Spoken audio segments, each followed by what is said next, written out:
Hi there, friends. Once again, it's Gingerbeer Jenkins coming to you live from his tiny channel to rant about video games, and today's topic is gonna be none other than Starfinder. Starfinder is a TTRPG which is published and developed by Paizo, the same company that is behind the Pathfinder game series. Also, the same company that was formed after a split in Wizards of the Coast after, I believe, 4th edition D&D. Still, what I want to talk about is Starfinder today and some concerns I have with the IP itself. So the issue for me comes from the very beginning. When me and my friends started playing Starfinder, I do believe it was announced in 2016 and we picked it up for the first time in 2017. And we were just excited to play, something that would be regarded as high fantasy in space. And not to be the same thing as Spelljammer or anything of the sort. We thought that this would be something that would be entirely unique. Of course, now in hindsight, there is also the Star Wars TTRPG, but I don't like Star Wars, so let's just put that aside.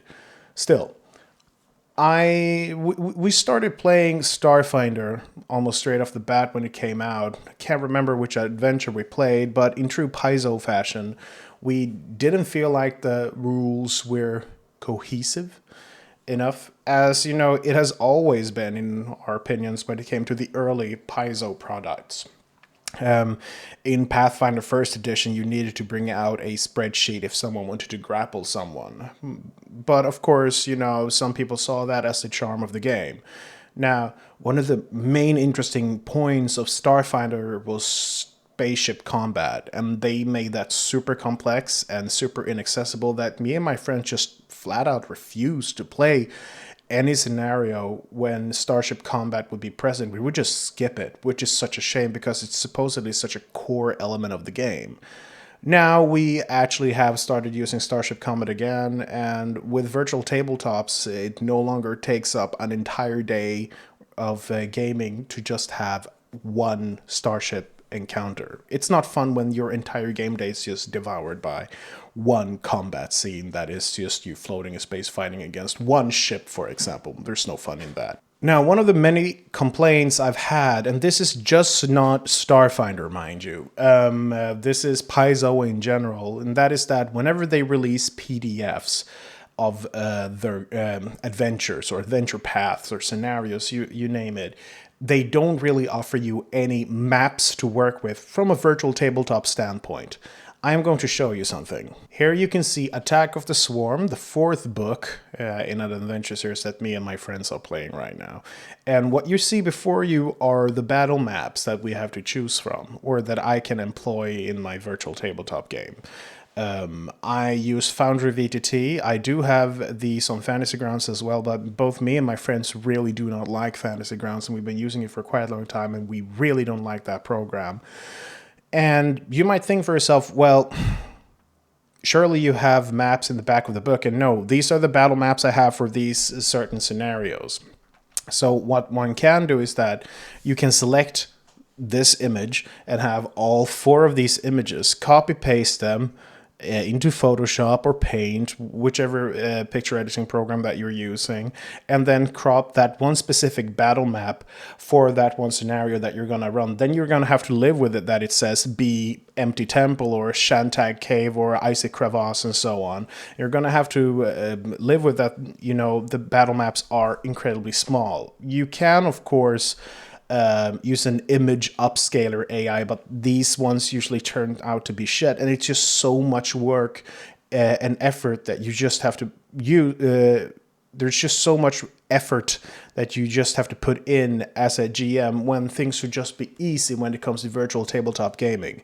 Mind you, I would say that it is completely and utterly different when you play IRL. When you play IRL, you have a battle map out, you just paint on it and says, this and that and that and this, and you use these images as something for you as a GM to sort of like get the idea of describing what the room looks like and so on. But when it comes to VTTs, I think that is kind of different. There is a different standard to battle maps when it comes to virtual tabletops. This is something that Paizo really lags behind on. Paizo has made the argument in the past that, oh, we do not release full imaged battle maps in the back of our PDFs and so on because of money. They can't afford it, allegedly. And let's say that that is true, but then again, then they release full-scaled battle maps for Fantasy Grounds and Roll20. So those maps do exist, but you're just unable to purchase them. Even though people want to purchase them, people have specifically said that they are willing to pay extra money in order to just get their hands on these battle maps. Paizo still just flat out refuses to answer this, and it has become such a nuisance, especially when an issue that I have, and this is really first world complaining in all honesty, but one thing that I really dislike doing virtually, I abhor it, is building battle maps. I hate building battle maps virtually. I just hate it. I don't find it fun. I really, really, really, really do not like it. Now, what I usually do is that I scour over the internet to see if anyone has ever done, a similar map or one of these maps. There was this one person who had done all the battle maps for Attack of the Swarm up to book 3. After book 4, I just had to do it myself. And it has been incredibly infuriating for me, almost to the point where I feel like, fuck, I don't want to do this anymore. But my players are so invested into this adventure that, we're just going to keep on trucking and we're going to push through. And another thing that just adds insult to injury when it comes to Starfinder, it is that it is clearly the less loved child between two other children, that being Pathfinder 1st Edition and Pathfinder 2nd Edition, Pathfinder 2nd Edition being the main cash cow. But the thing is that Starfinder was released before Pathfinder 2nd Edition. But still, it is feeling like an afterthought constantly. Even though they do release new books, new adventure paths, it is still, it always feels like it's lacking. It always feels like there is less effort put into it. When they announced Starfinder, we found out about Starfinder through a Facebook ad, in all honesty. They announced it at some sort of PAX Con that we don't watch, in all honesty. But then, there wasn't really a lot of fuzz about Starfinder. They didn't really push the product. They didn't try. Because they knew that this is not going to earn as much as, let's say, Pathfinder. Because for some reason, people tend to shy away from whenever it's a sci-fi setting. But when it's medieval fantasy, they just flock to it because that's sort of like the staple of what TTRPGs usually are about. And it's such a shame. Another shame is that, and this is not really Paizo's fault, what I'm about to say, but if you use Foundry VTT, there's a clear difference to, the effort put in by other people when it comes to handling the Starfinder module and the Pathfinder module. All of these are done voluntarily. This has nothing to do with Paizo, but I still want to rant about it. So you have NPCs in Starfinder that are labeled as ships that are labeled as normal creatures, and those sheets are different, mind you, so that is why we have to take that into account. There are aliens that are just missing, aliens or creatures, NPCs, that are just missing completely, or are named differently, which is also a shame because all of this falls within the OGL, so they should be accessible. In comparison to Pathfinder, where everything is there all the time. And there's also a clear interest and support for Foundry VTT from Paizo, because they have released the Beginner's Box set, they have released the Token Artwork set, they have released Abomination Vaults, they have released Bloodlords, and many Hunters of Alkensar, whatever the hell that adventure is called, for Foundry VTT. And can you guess what they have released for Foundry VTT for Starfinder? Nothing.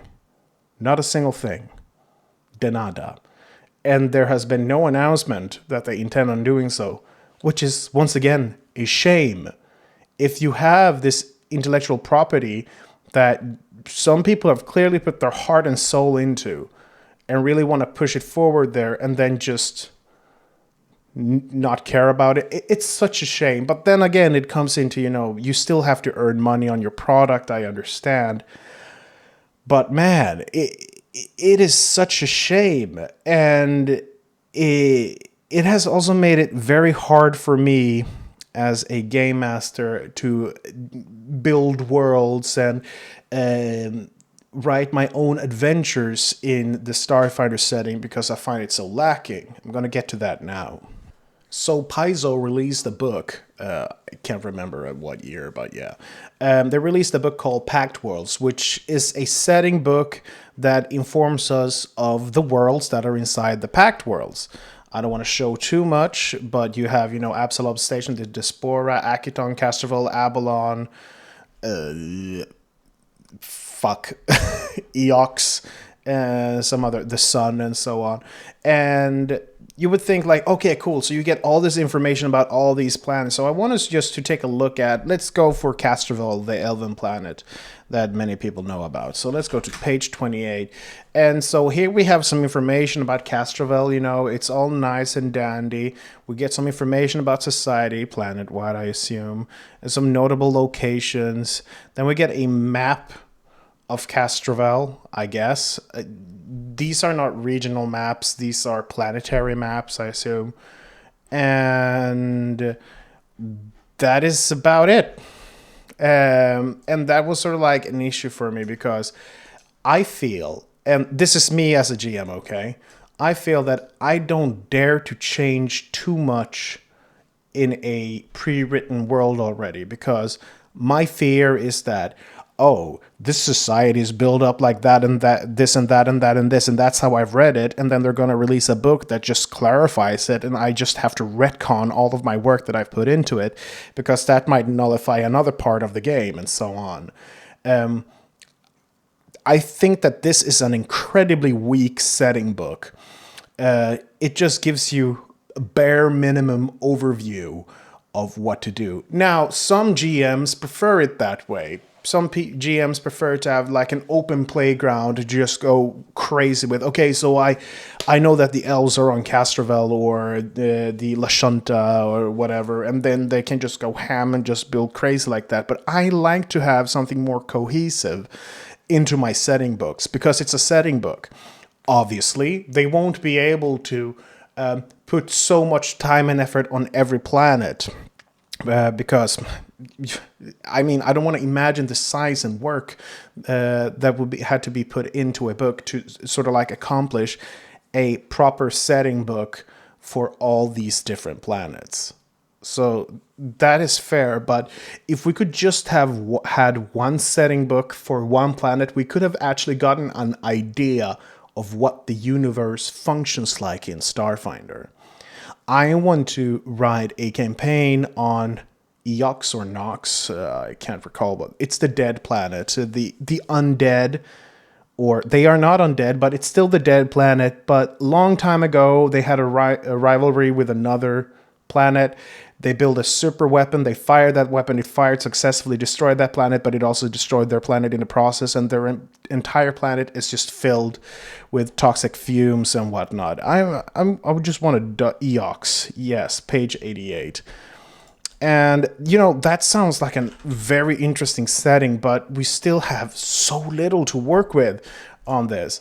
They speak about mausoleums, but they actually don't go into them. It sounds like a genuinely interesting place to have some sort of game take place in, where you would dig deep underground and you would find, other civilizations of different creatures that were spawned after the giant weapon exploded and killed the planet. But no, nothing.